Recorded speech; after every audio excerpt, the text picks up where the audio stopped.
regular meeting order for May 13th. All rise for the pledge. I pledge allegiance to the flag of the United States of America and to the republic for which it stands, one nation, under God, indivisible, with liberty and justice for all. Roll call, please. Here. Here. Here. So, y'all can be first for our live meeting. We're on recording today. So today we're on YouTube.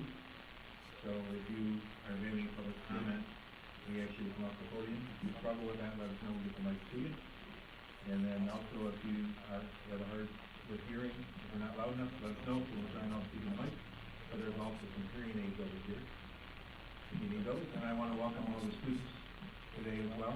Thank you for coming out. I told one we're going to have a 5-hour meeting tonight. Look on our faces, so it's not as good as some others. So I want to thank all for coming out. So we'll start with the first public comment.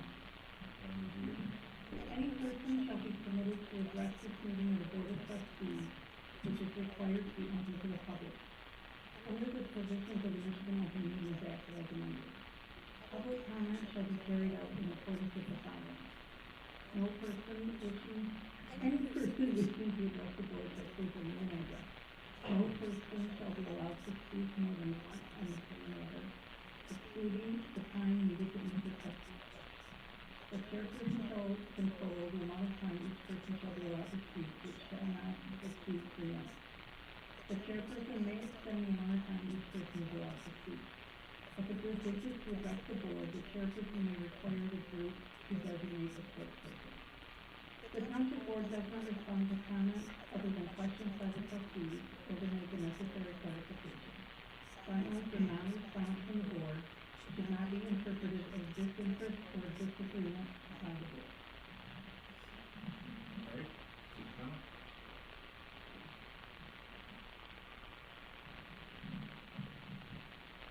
Okay, we're going to try not to on the podium tonight like we did at the planning commission. Sorry about that. But hopefully we'll give you a little bit longer than 3 minutes. I've spent thousands of dollars based on the decisions from this board, so I hope that you will allow that. As you know, or most of you should know by now, we have won our court case about short-term vacation rentals. And they are denied, and the Olingas, the Christians, are being asked to leave. So that is not to be in our neighborhood. And it is the Briarwood subdivision, which is Hunterwood and Antioch Lane. We have won our short-term vacation rental, and the presiding judge is fighting him. This has been expensive for our neighborhood, and it will continue to be expensive until the Olingas and Christians stop convincing, which they haven't done yet inside of the judge's decision. This is a young couple who listed Holland as their primary residence with this township, and that's where they get their taxes.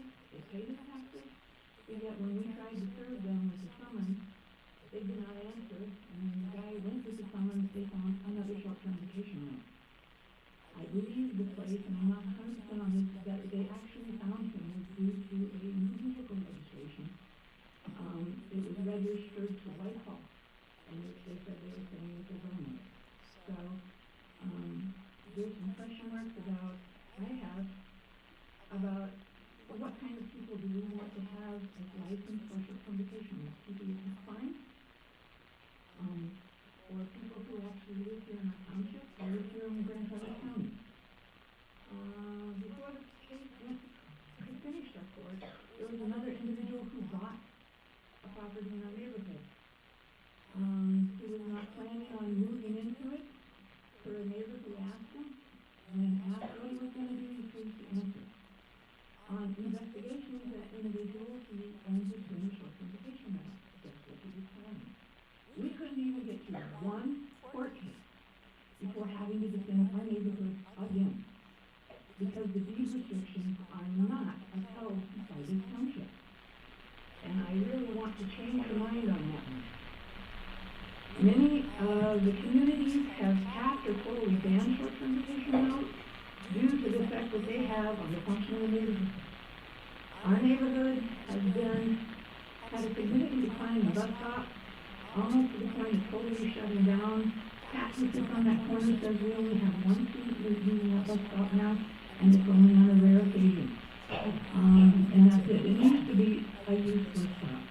We had a group of young people in our neighborhood who would go on what we call stroller brigade, and we would take the strollers out, and they would get together and socialize and go around the loop. They don't do that anymore. And I asked them why. It was because they were afraid to be in front of that short-term vacation rental. They don't know who's in it, quote unquote. It seems like there's a lot of pressure on young families to raise their children in a healthy, positive environment. This is limited by increasing pressure on parents always trying to keep an eye on their children while protecting children from situations that place the children and family at risk.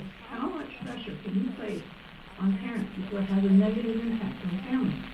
Do you expect that parent to keep an eye on their children 100% of the time when they're home? Can the children not even go in the yard because the parents are afraid? My standpoint is a physician. I have cared for many of my neighbors and in our neighborhood and some of their kids. Some of these children have come into the clinic to follow their parents. No big deal. I have another group of children. I'm not a pediatrician. I identified with before. I'm an internist. Okay? I usually deal with complicated old folk medicine or adult medicine. People have substantial problems, but because the kids I wound up getting... We have to run the time on this, we'll wrap it up. Okay. Can I give the rest of it in the second public comment? You can speak more than once in the Okay. Okay? You can write that letter to me and then we'll bring it up to the board. Okay? Okay, what I will do is I will tell you, I'm only giving you of it because it deals with addiction. Okay. Well, you asked them about short-term rentals. Yeah. I'm going to ask you to wrap that up and then if you send me the letter, you'll bring it to us. Okay? Okay, what I'm gonna do is, for short-term vacation rentals, I've asked twice before, once in a formal meeting, and I've asked behind the board, behind the scenes, that you respect the legal restriction. We've gotten from your Paul Harvey. Okay, we're not going to go back and forth on these, so wrap it up. I am wrapping it up. And that's, your Paul Harvey is, you're a lawyer. I've talked to 2 other lawyers. Neither one of them can understand why you don't respect the deed restriction, when all you have to do is put it in the license and say, you have a deed restriction against short-term vacation rentals, so that the person that is applying becomes the person that is responsible. From our standpoint, it's no big deal to go to a lawyer. I get what you're saying. I try to keep our public comments to 3 minutes, And then and let we'll me give 4 minutes. speak. Then let me speak. No, that isn't how this works. Then let me speak. Because I'm going into a topic you don't like, you're gonna shut me off. I'm not, so Kevin Seaberg has already brought this up and asked us to deal with and look at it, so I give that to me, and then we'll talk about it at the board meeting, because that's the true power of going to this board. I'll give it to Kevin because I trust him. Okay, thank you.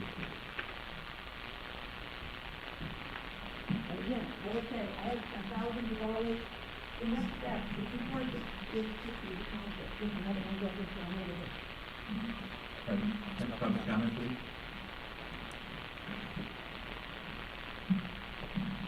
All right, hearing none, we'll go on to consent calendar, please.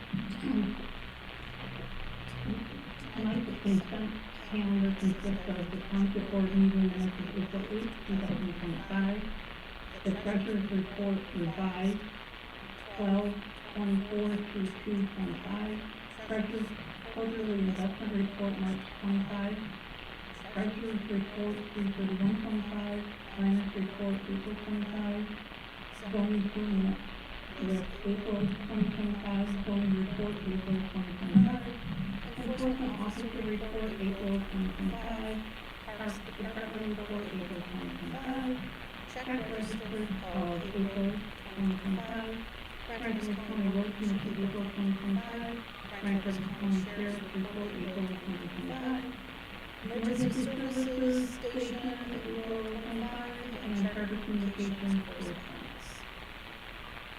I'd like to do this since Chief Downs is actually part of the agenda under special report, so we can take it down to special report. Okay?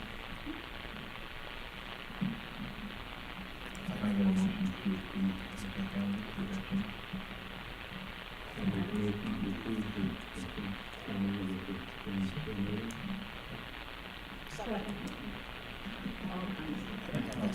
Motion by Studer, support by Roland. Any further discussion? Hearing none, all in favor, say aye. Aye. All opposed? Motion passed.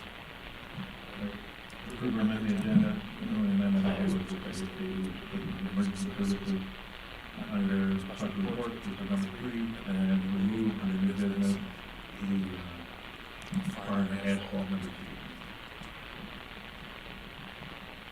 Motion to approve the amendment of agenda with the two changes that I understand. Motion by Roland, supported by Overend. Any further discussion? Hearing none, all in favor, say aye. Aye. All opposed? Motion passed. Any conflict of interest on the agenda tonight? Seeing none, we'll go on to special reports. Review of County Commission warrant.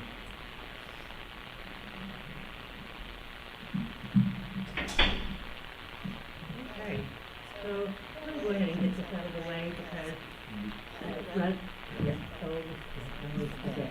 I'm gonna go ahead and get this out of the way because people are gonna ask me about this and I will only say it once. I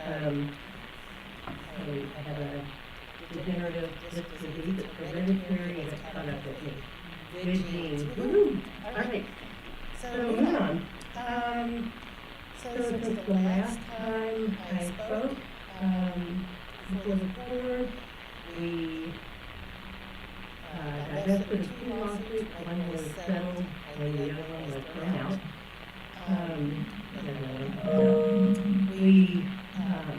We heard a general fund financial report from Dean Bott.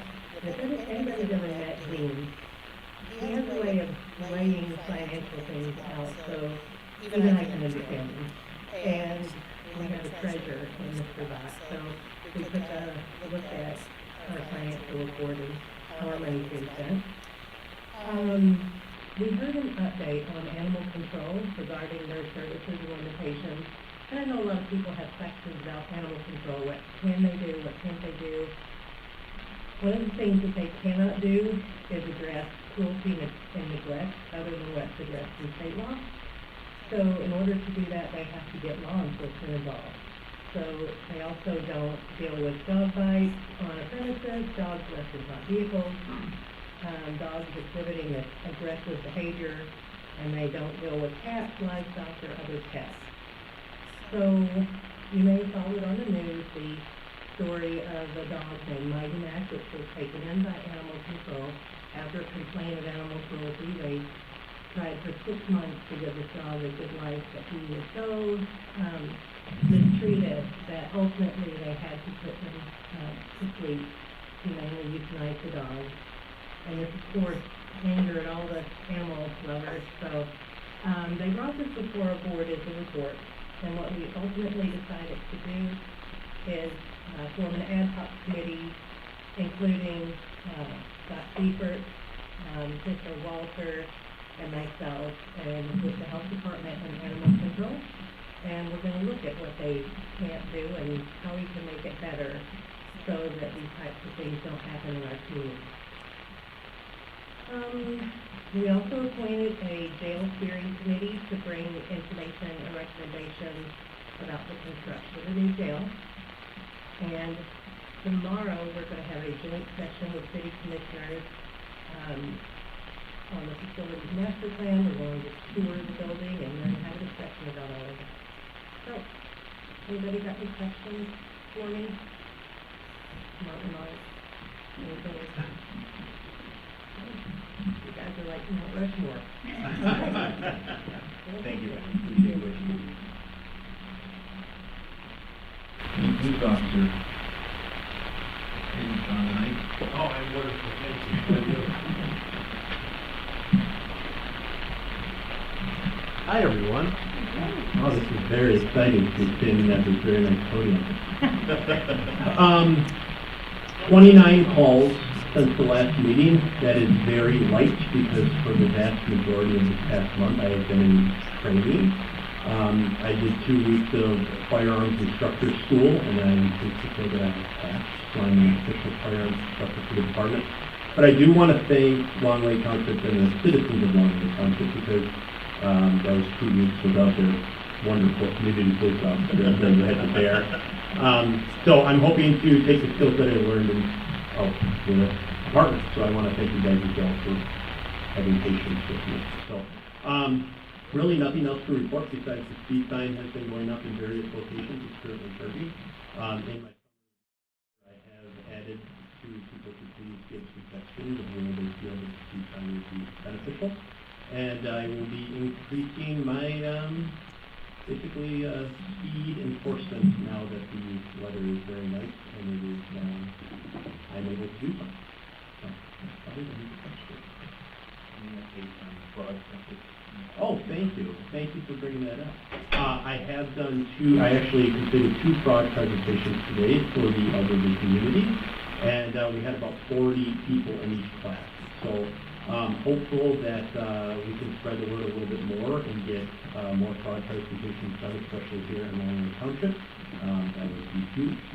And I'm going to be reaching out to the elementary schools because I have done introduction to 911 for our littlest of citizens. So hopefully I can do that before school lets out here in the next couple of weeks. Where are the fraud presentations? So these 2 were held at Phoenix Ridge, the retirement community by the YMCA today. And I was basically teaching another deputy who's getting involved with the fraud prevention program. He's actually the Green Lake Township community police officer, not nothing. So he's going to be a part of the team, if you will. So the hope is to basically start advertising them in all the townships around Grand Rapids County. And I did one for the seniors last year, but the goal is to have more within our specific townships that kind of spreading the word. So it's a really good program. It's basically what frauds are most common in Grand Rapids County and what the red flags are to prevent people from losing money. If you don't already, you may want to advertise at the senior center. Okay. That would be all of them. Perfect. That's a good idea. So, thanks, guys. Any other questions? Okay. Thank you very much. Appreciate it. Can I meet with you when we're done about payroll stuff?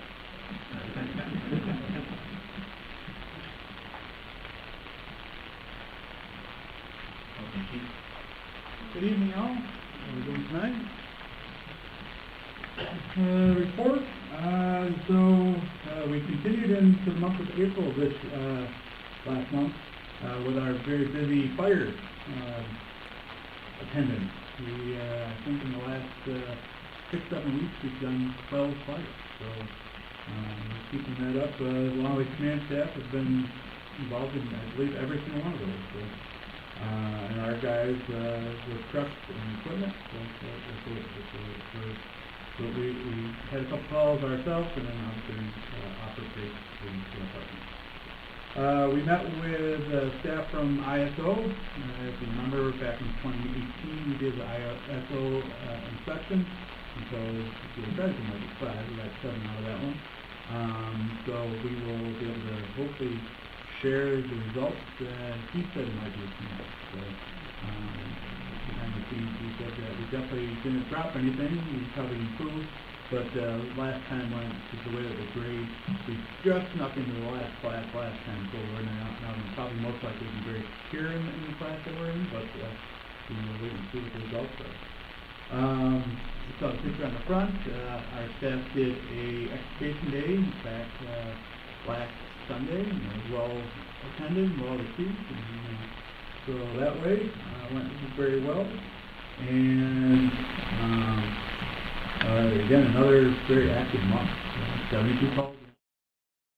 We'll be, if we keep on trending like we have for the first 4 months, we will be well over some of the difficulties. So we'll be busy. And I just want to say thank you to y'all for the condolences. For my father passed last week, so it's Move on. So what you- I will be out till the rest of the week, starting tomorrow, I'll be out the rest of the week with all that. So again, thank you for all your support and questions.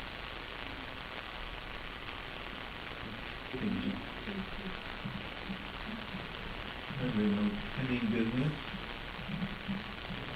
The next one, which is the, in terms of County Road Commission, Barney Road, we're going to do for that. So what we want to do is have a conversation with that road that started with a sale, the price of it, and been failing for a while. And so the question is, how do we fix it? And the issue is the local road. So the local road, and so basically is, they cover 50% of it, and the rest has to be covered by the township or the residents. So part of it is trying to figure out how to process through the road, because of like $800,000. Yeah, we're only about $800,000 for the 3.5 miles. Here to do a full custom phase of the project. And we're doing about $2.5 million. So we're doing something that we're looking on that project. Actually cutting some sections off, replacing them, some lighting all the way. We think we could get a pretty decent road for how we're going to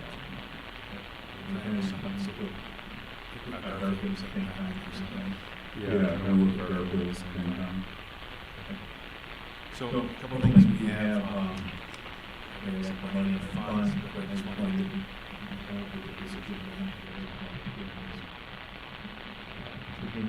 we're going to have a discussion sometime this year, probably June, July. What are we going to do with our roads? Maloney Township, how do we fix local roads in town?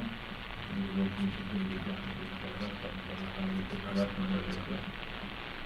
Village discussion, we begin with some assessments, but the hard ones, so a couple things to look at is one, we have 44,200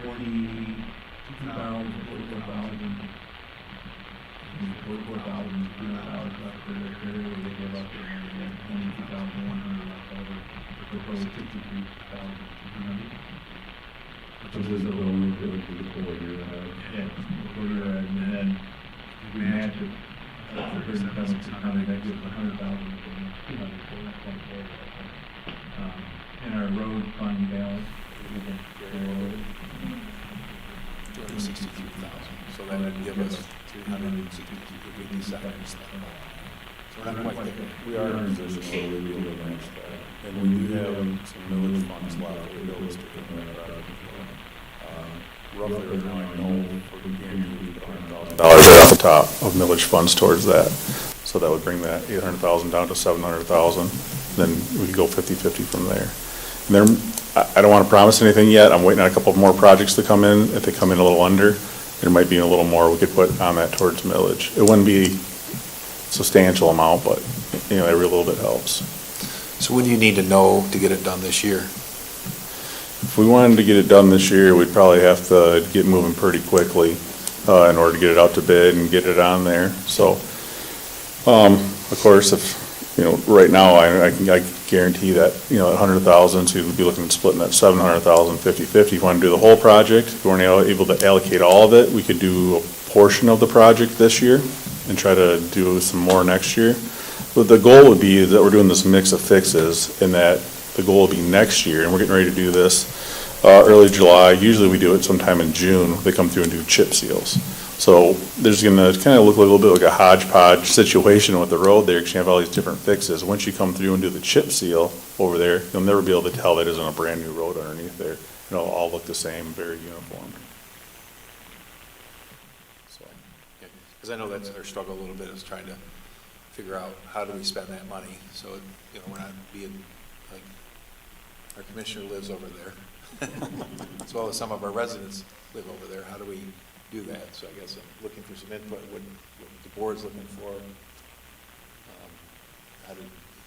What do we do with this before it falls apart, where it ends up like Potter Road, where there's just signs that say, yeah, which is mostly dirt now. Right. Yeah, the goal is to try to get there before we're to that $1 million a mile fix, which would be, you know, 2.5 million versus $800,000.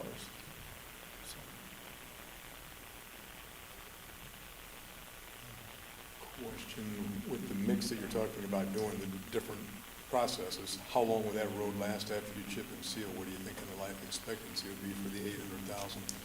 The 800,000, we're thinking that it would be over 10 years. At some point, you could look at putting another chip seal on there, maybe extend that life out further.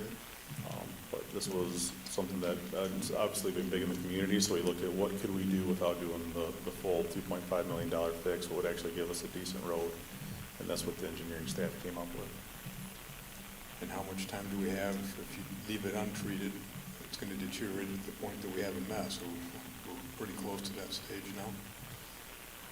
It's so hard to say. Potter Road is a perfect example. Right before winter, when that road's done, that wasn't a great road, but we didn't see there any issues there. In spring, the way it, frost heaves came through, frost was very bad for us this year, that thaw and coming through.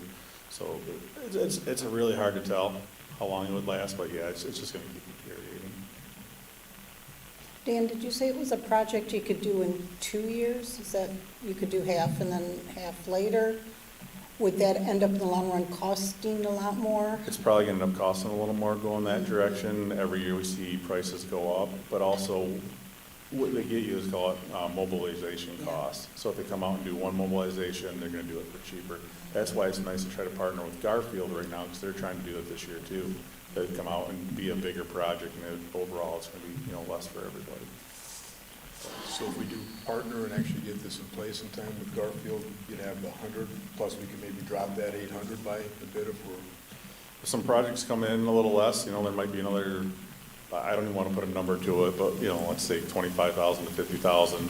I'm hoping a couple of them that we're going to have millage funds allocated for, they're doing that. How I'm able to partner up, because usually we're a year ahead.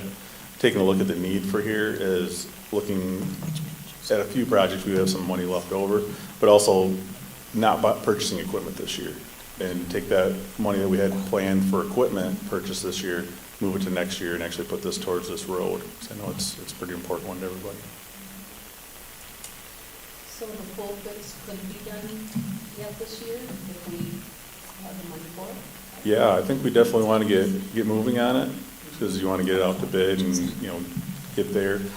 And depending on who wins the bid, what their looks like there, but, there's no reason they couldn't do this project if we got it out to bid now. You might be looking like in August or September. You probably don't want to do a project much less than that, but I think we could probably still sneak that in with that goal this year.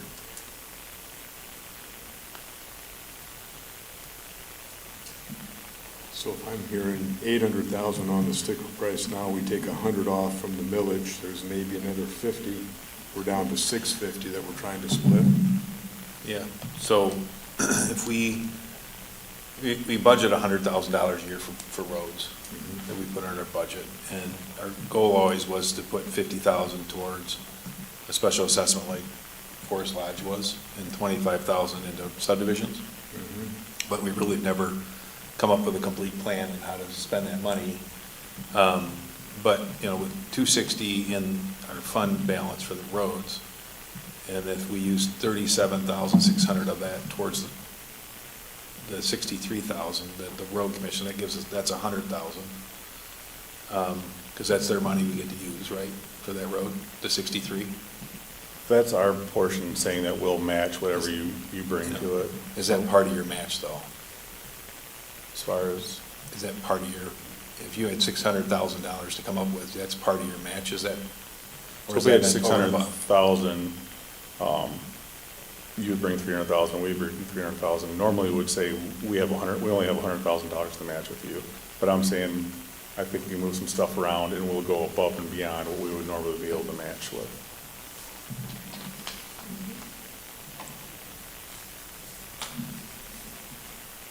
Because you have 260 plus the remaining of the 100,000, it comes up to 322,000. Taking the 100,000 millage, is that what you're saying? Yep. No, without that, it puts us at 300,000.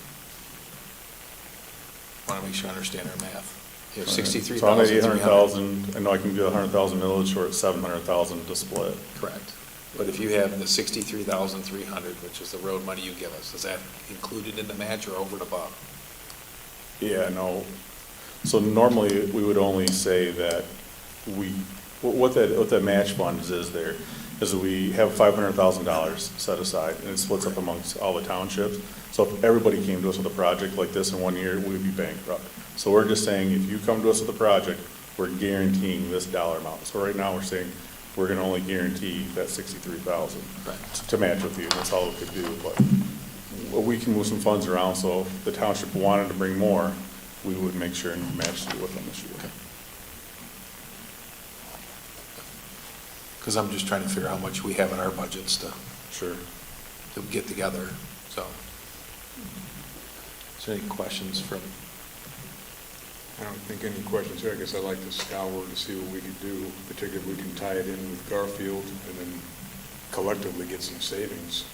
I guess scrub the numbers hard and see what could happen. It doesn't make, to me, if we can do it in 1 year instead of 2, you're going to save money. If we can do it when Garfield does it, you're going to save money. So why not work in tandem with the county and Garfield and get what needs to be done as quick as we can?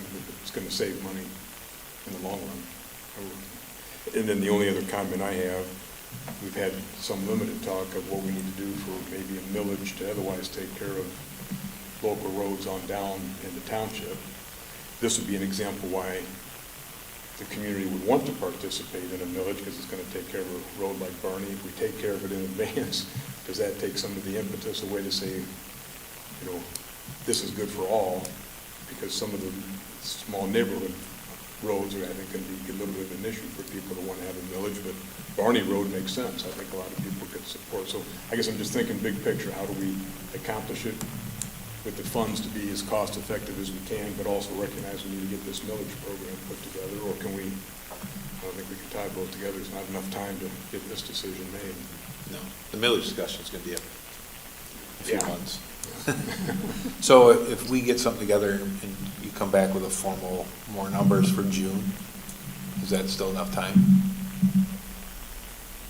When's your guys' beginning of June? Or Second week of June. Second week of June. We're pushing it, but I think we could probably make that work. Definitely. Or if we get together with numbers, then we can always hold a special meeting. Yeah, I would definitely plan on that $800,000 number. We're not gonna see anything different on that until we physically put it out for bid. So that's the engineer's estimate of where they're seeing it at. Once it goes out, who knows, somebody could come, you know, cross their fingers, and they might come in underneath that engineer's estimate. And when you say it goes out, would that go out hand in hand with Garfield? So those bidding on it are going to? It would. Assuming there's intent for both townships to do it? We would. We'd try to put those out together and we'd do a group bid and really try to attract somebody to kind of fight, you know, with each other. If it's on a bidding process of, hey, that's a pretty decent project, I want this one, and really put their best foot forward. And Ron, I'm not opposed to it, but it's early in the year. We would have spent all our money then for roads. So if anyone came up the remainder of the year, the way I understand it, we'd have nothing to offer them. Right. Yeah, because they'd have to go through the special assessment process and discussion. I would say if somebody came to us right now with a special assessment, we'd be looking at 26, not 25, to do a full design project. We would not physically be able to get it in yet this year. Well, we operated before on nothing until we changed the budget to put a 50 and a 100 in there, so, we had nothing to offer before. So that means, I'm all for getting it together and getting it done this year. I just think another year is gonna be more damage, you know. Definitely. Especially for one year like we did last year. Yeah, the hard part is trying to be cautious of all the roads out there. There's only so many dollars to go through it, so. Okay. All right, so we'll crunch some numbers, you and I'll get together and come up with something, and we'll either do it as a special meeting or we'll get it on June. Okay, sounds Okay. great. All right, thanks, Dan, Thank appreciate you. you coming out. All right, next is Twin Lakes fee schedule. So when this was last put in front of us, we just basically accepted a lot of Grand Rapids County's fees. And one of the couple of big things that we are looking at changing is the couple little ones we're going to come back to, but One, we want to talk about changing, which is called a wedding package, because we have a lot of weddings there. And so basically with that is that we've determined that is trying to come up with it, is they go back and forth, and what it does is it prevents different rentings from happening. So, does that mean being there you go. So we're coming up with 5,000. It's him back there messing around with it. John is here from Anaheim to make sure everything goes well. So the issue, a couple things we looked at with Twin Lakes for the wedding was, so they would, from Friday at noon till Sunday at noon, which gives them time to prep it. And cleaning up afterwards. Includes Gilbert Lodge Annex, Caretaker's Cabin, Pavilion, they're all off now, John. Can I interrupt just for a second? To give you the report that YouTube is hard to hear, a lot of static, and there's an That was just happening probably. John's back there working on it. All right, so we have so we get Gilbert Lodge, Annex, Caretaker's Cabin, Pavilion, and all tables and chairs, which is $5,000 occurrence. Alcohol deposit of $500 and security deposit cleaning of $100. And so we've calculated out that how things would work and what we would lose back and forth, because that's some of the stuff we've been going through. That's the price, so that's one item that we want to change going forward. So anybody that's rented currently would keep the same, but going forward, that's what the cost would be. The other issues is the security deposit. Is that we find that when people don't do what they're supposed to do, we have to go clean it up, they never pay anyway.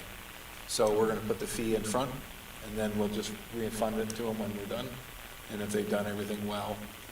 And we added the kitchen lodge, kitchen rental only for $200, and then the fine for assessing off-limit areas, we're going to remove that one, because I think that was a county thing that was out there. And people get, it's a park, they get to go wherever they want, so that's what that is. And the other one is removing and adjusting is the dormitory overnight lodging, where it says 10 to 64, we've had less than that, so it's 0 to 64 can rent it for $35 a person. Because we've had a small Girl Scout group that goes out there, and there was maybe 5 people, so.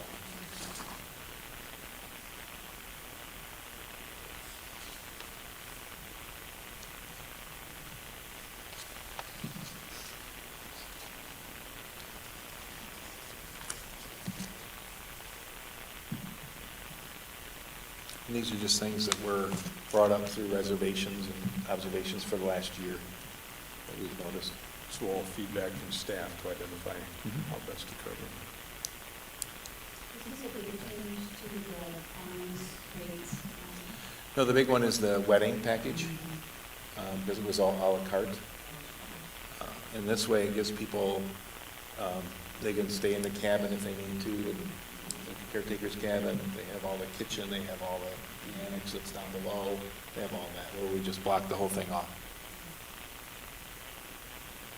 And it's far lower than most places in town. Most places are pushing 18,000, 12,000, 16,000. So I'm glad I got married 40 years ago. 39 actually.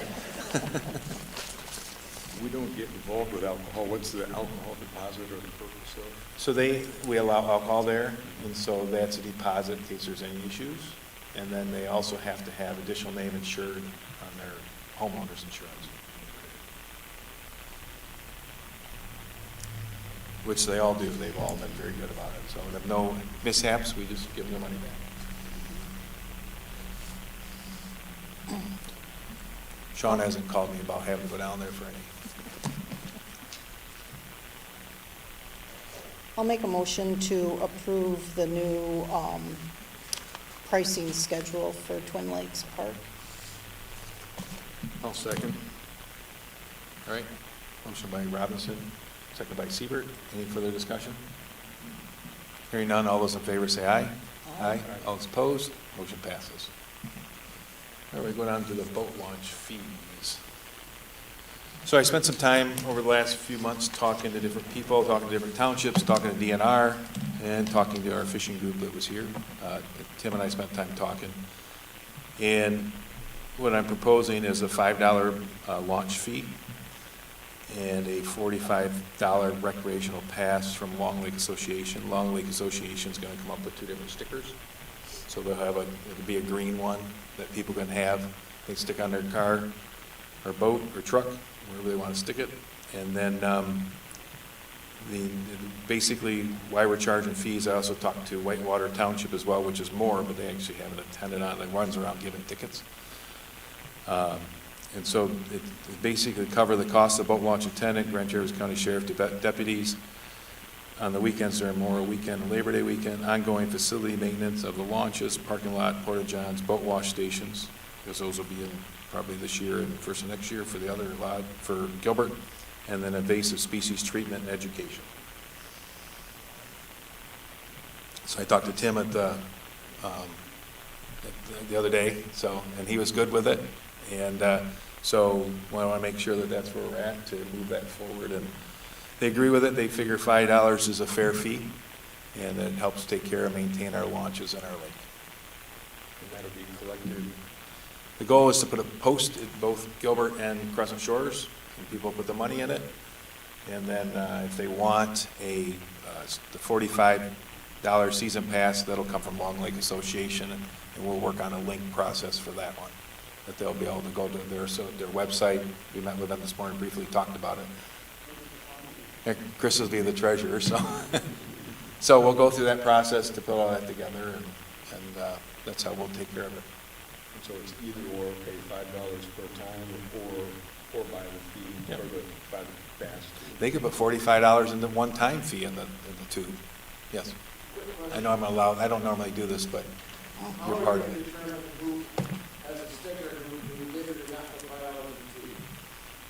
We're not going to spend much time dealing with that. We're just, we have our boat attendant there on the weekend and a police officer, so it's part of just making sure that people do it. It's not a voluntary thing, it's just what we ask them to do, and we'll process through it. If all 90 spaces get used on Saturday and Sunday, it's about $16,000 a year, so we'll know where we're at, if we got most of it or not. So that's the plan. Okay? That's your fishing group back there. I just went to Google the other day and decided I wanted to do two also. Yeah. Okay. So that's for all the lakes in Long Lake. No, it'll only be Long Lake for our boat launches, which is Crescent Shores and Gilbert. We don't control DNR launches, and these are ours. So, our goal is to put both wash stations at those eventually, but we'll work through that process. Well, I think this is a good program. We've spent time. We've obviously had the fishing group, those who are heavy users on the lake. We've got residents and the association involved. So I applaud the process, first of all, engaging the key participants, and I think we got, my sense is support in the community for it. So I'm very much in support of it. Would make a motion to accept the boat launch fees as presented. Support. All right. Yeah, motion by Siebert, support by Wagner. Any further discussion? All right, all those in favor say aye. Aye. All opposed? Motion passes. All right, we'll go on to the resolution for the, thanks guys for coming and your input. So we have Resolution 529, 25-9, terminating the 90-day moratorium for issuance of permits, any land use or construction northwest of the Hamlet Activity Center. This was naturally supposed to expire in June, but at this time, the Planning Commission is not and will not have it in time to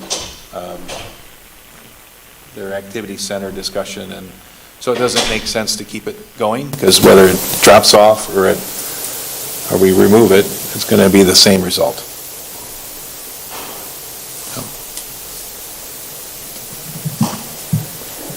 You got something to say? I can provide some input and comment here for my fellow trustees. Or speak in your mic a little more. Or save it for the end, but I guess I'll share it now. As this group is aware, several meetings ago, I should have had a date. made the request to extend the moratorium, so we'd have the opportunity to get the ordinance completed, which would, in theory, be consistent with the sub-area master plan that both the Planning Commission and this board has approved. At that time, I was challenged by this group to find out why we hadn't accomplished it yet, and to see if, in fact, the Planning Commission could get it accomplished by the end of that period. And as I'm on the Planning Commission and the liaison from this board, I took that request back and actually questioned by individual of that board, and each individual affirmed that we would work on it and have it completed prior to the expiration of the moratorium. Clearly that hasn't happened. So from my perspective, I'm significantly disappointed that the Planning Commission, not that didn't come up with a change, but actually took no action, was the end result. There was a vote. The vote was a 3-3 on the particular motion to move forward with something to bring to this board. But quite honestly, it was really a decision by some that felt that more time was needed. And from my perspective, this issue, really the lightning rod was Dollar General back in 2021. Some things were done. Dollar General changed plans. I don't want to make this about Dollar General because it's not, but the lightning rod was, what are we going to do with our activity centers? The community came forward in loud fashion. At that time, the Planning Commission would have had an opportunity, in my opinion, to be proactive, to try to look at the activity centers and determine what to do.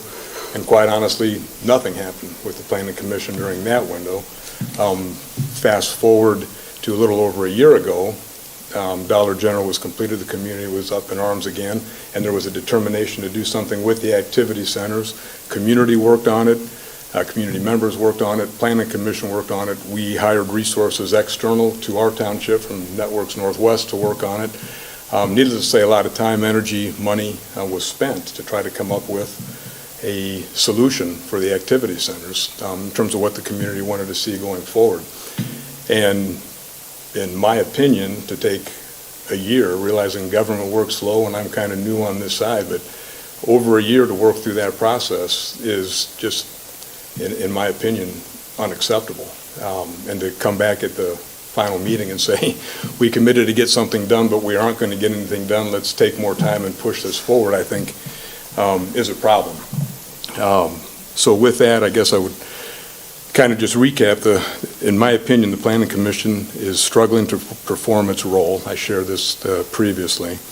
The Township Planning Commission has failed to be proactive in its work, as they would have been able to do back in 2021. The Planning Commission has failed to be reactive once the community came forward and asked, and this board asked the Planning Commission to take action. As I look that up, as we all can do these days, and I jump on AI and say, what is it when you're not proactive and you're not reactive? And it says if something is neither proactive nor reactive, it can be described as passive, non-reactive, or unreactive. These terms indicate a lack of action or engagement. I believe our Planning Commission may be in that state. In essence, the absence of both a proactive and reactive behavior leads individuals or organizations to a state of passivity where they are not actively shaping their environment or responding to changes. Our Planning Commission should be shaping the environment and responding to changes, and I don't think that's happening. So I wanted to share that message back. I was very direct with our Planning Commission at the time, and I guess I would leave it with, and I've already had conversation with our supervisor, Ron, change needs to happen. I'm not sure what that change is, whether it's training and development, whether it's the members that make up the Planning Commission, accountability, but I would say the Planning Commission is not serving this township, and as a community, we need to see that that change occurs going forward. Okay. Any other comments? Okay. Thank you. All right. Do we motion to move this forward or not? I would make a motion that we, I don't have the language here, that resolution 5259 moratorium on issuance of permits for any land use or construction in the Northwest and Hamlet activity centers be lifted. I'll second that. All right, we have a motion by Siebert, second by Robinson. Any further discussion? Roll call, please. Seaver, Yes. Wagner, Yes. Wheelock, Yes. Balderack, Yes. Robinson, Yes. and Littlefield. Yes. Motion passes. All right, move on to Twin Lakes Park. This is for crack, seal, fill, asphalt repair, and apply pavement markings. That'll help us with parking down there. That's $6,547 to take care of that parking lot. It is not a ceiling, so it won't be nice black. It's just repairing it and going from there. I'll make a motion to approve the Molan asphalt parking lot quote for Twin Lakes Park. I'll second. All right. Motion by Balderack, second by Wheelock. Any further discussion? All right, all those in favor say aye. Aye. All those opposed, motion passes. All right, we'll go down to public comment. Second public comment, same rules apply.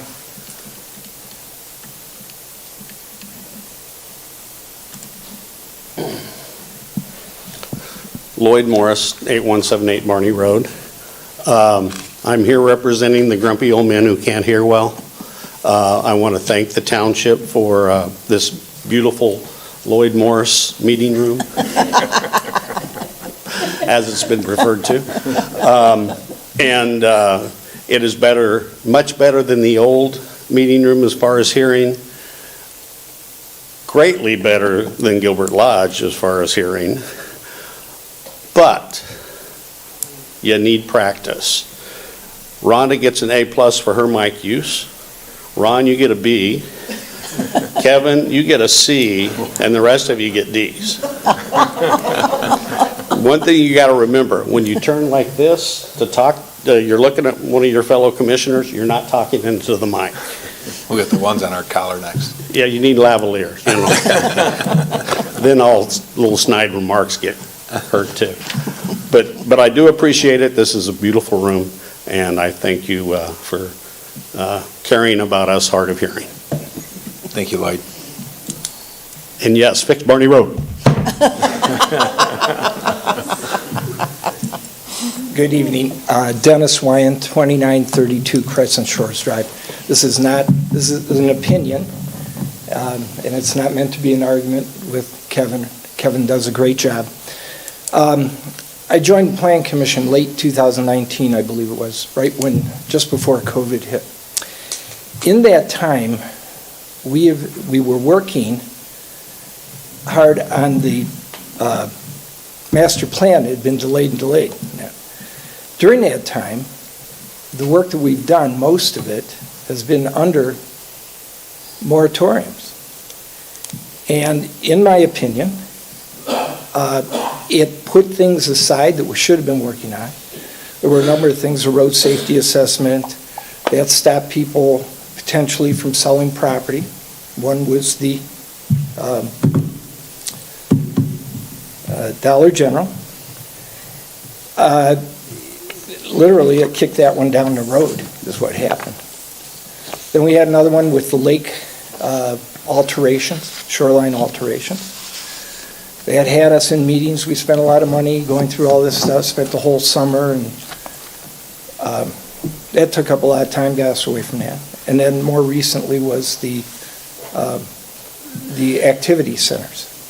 I really think what this did, and this is my opinion again, it got us off track, created deadlines that were not realistic. In fact, they were artificial. So I would hope in the future we take the time that we need to do what we have to do, but think about it before you put in moratoriums. I don't think it's a way to govern.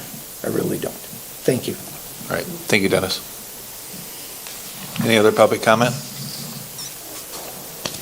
All right, hearing none. Oh, sorry. Okay.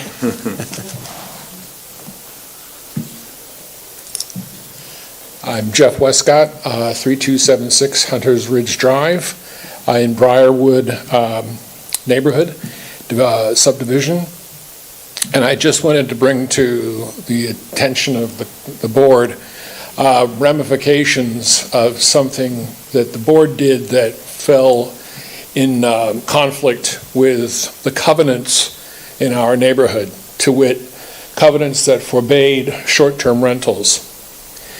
This body gave permission to a person who had bought, at the time, fairly recently, bought a house in our neighborhood, who clearly had no intention of living there. They live actually in downstate, in Midland, I think. And the permission was given without looking into what the covenants were in the neighborhood. And Michigan law states that the covenant has priority. The covenant of a neighborhood that restricts a short-term rental holds. The consequences of this board having given that permission to this individual has been a 10-month struggle. Our reasonable outreach to get him to talk with us didn't happen, evaded it, ignored letters. Then one of our neighbors footed the bill for legal counsel, and legal counsel got in touch with the owner's legal counsel, and back and forth. It dragged on and on. Finally went to court this spring, and the judge ruled in favor of the neighborhood. The covenant is supposed to hold. So I don't know what process this group commits itself to in terms of granting short-term rentals. We all know that it's a huge problem in town and in other lakeside properties. But whatever that process might be, it just seems like common sense that you'd look at the covenants of the neighborhood involved first. This person who bought the house has no defense over not knowing that it was in the covenant. Ignorance is not a defense. So we have to assume that he willingly went ahead and did this advertising online, Airbnb. We've had cars from Alaska, Maine. We don't know who's staying there on some weekends. And this is a problem in a small residential neighborhood. We don't like the idea of strangers who have no connection, no buy-in to the neighborhood at all, coming and going. Just again to reiterate, sorry to be redundant, there seems to me to be a disconnect between what you folks do or in terms of short-term rentals and what a covenant might say. So, thank you. All right, thank you.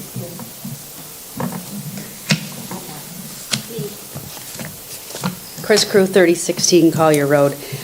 In response to Kevin's comment regarding the moratorium, I hope that the board does put emphasis on the Planning Commission to continue doing the activity center zoning ordinances and fulfill that.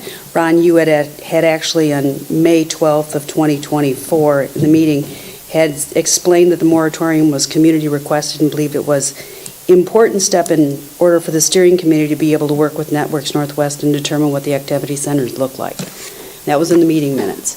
And it's that sub-plan and the discussion from the sub-plan and in the master plan actually stemmed back in September of 2023. So this has not been just a year, this has been going on. And Networks Northwest took time to get up and going, Planning Commission took time to get up and going, and knowing and watching and attending the meetings with the Planning Commission, Cody and Matt did a hell of a job pulling some stuff together. They proposed a couple of different options, and the Planning Commission made a decision which way to go, and that's the direction that they went.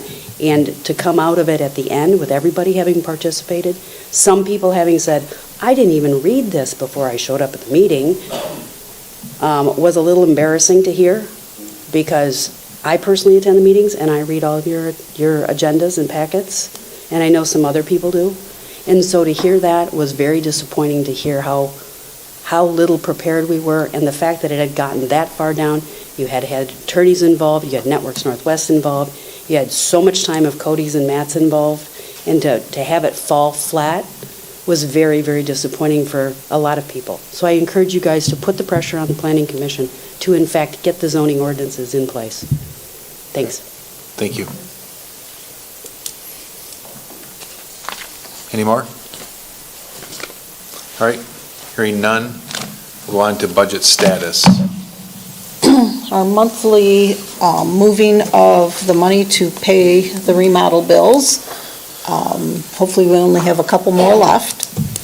This one is the Grand Traverse Construction, application 13, and then work on the audiovisual equipment and the last payment to not the last payment, but almost the last payment to Cornwell. So the amount we need to move, increase the budget, is $54,851.96. You got a motion to approve budget amendments? Any support? Support. All right. Motion by Wheelock, supported by Wagner. Any further discussion? All I gotta say is I'm glad it's almost done. It's been a long year. All right. All those in favor say aye. Aye. All those opposed, motion passes. All right, any Board of Trustee comment? All right, I have a couple. I should probably just start doing a supervisor update. So if anybody's interested in a Sunday job, 10 o'clock to 4 o'clock, 6 o'clock, for a boat launch attendant, anybody has family at home that wants their 18 at least or 20-year-old child to get a job, $25 an hour at the boat launch on Sundays. Basically, it's just being there to welcome people and kind of help them out. There is a police officer there. You going to do it, Bill? Yeah, Bill's going to do it. Bill, perfect. So that's a position that's open. If anybody's interested, just reach out. The job basically lasts from Memorial Weekend through Labor Day weekend.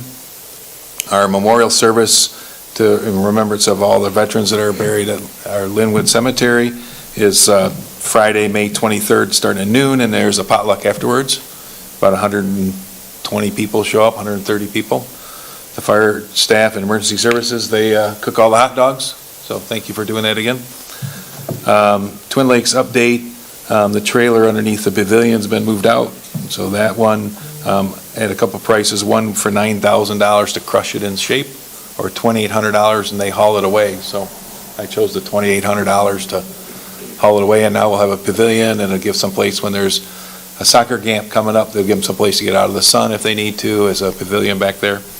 Handrails being installed this week, and then started discussion for Timbers Barn for a restoration with youth work about working on some of the wood that needs to be replaced on it. So those are my updates. And the other one is the ARPA funds have all been spent that we had. You know, we were supposed to have those obligated by the end of '24, which we did, and all the paperwork has been done online with the government to show where we spent it. They accepted it, but we'll wait and see how they process through the rest of that. But we spent $989,620.48. As a reminder that basically we spent Black Bear Water System, which we helped them with that. Crescent Shores boat launch and off-street parking was $555,000. Bathrooms that we did the upgrades for those with the porta-johns, which work out a lot much better because if they trash them, we just get a new one. The old ones, if they trashed them, it was a mess. So those are at Taylor, Gilbert, and the Township Park. We put security cameras at Crescent Shores and Haywood Park. The meeting room, video, and conference upgrades, which you got to hear tonight. Haywood Baseball Diamonds, as you can see tonight, they get a lot of use out there. We had a lot of good comments on that. And then the fire station, when it was built, some budget issues. So that's where $989,620.48. And we didn't put it into general funds and spend it on stuff that was reoccurring because we know it would go away. So it had to be spent by the end of '26. So that's where that went. What else was there? I think that's it. All right? You good? I would like to make one other comment, or if, in light of the conversation here tonight and some of the prior comments I've made, I guess I'd make a request that we consider adding an agenda item for next meeting to review our short-term rental ordinance. for the community and the board, after being at the MTA convention, what we have in place actually is good relative to what many communities have. Other communities do look and review ours. As an example, I'm going to work with you here, Lloyd. I'm trying to get an A, baby.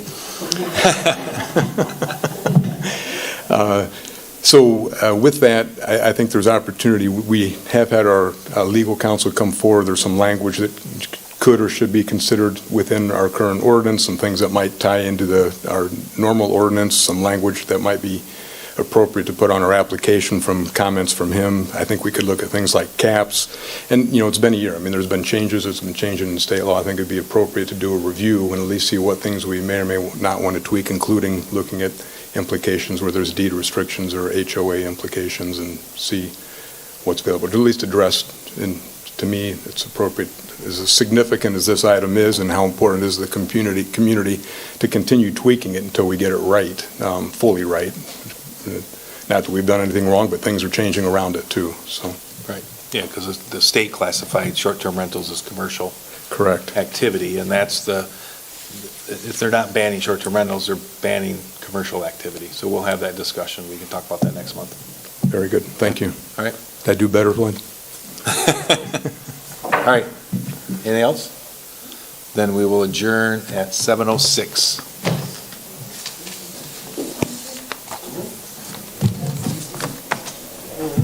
I know we have to sign some. Yeah. Is that a quick 5 hours? He thought you were serious.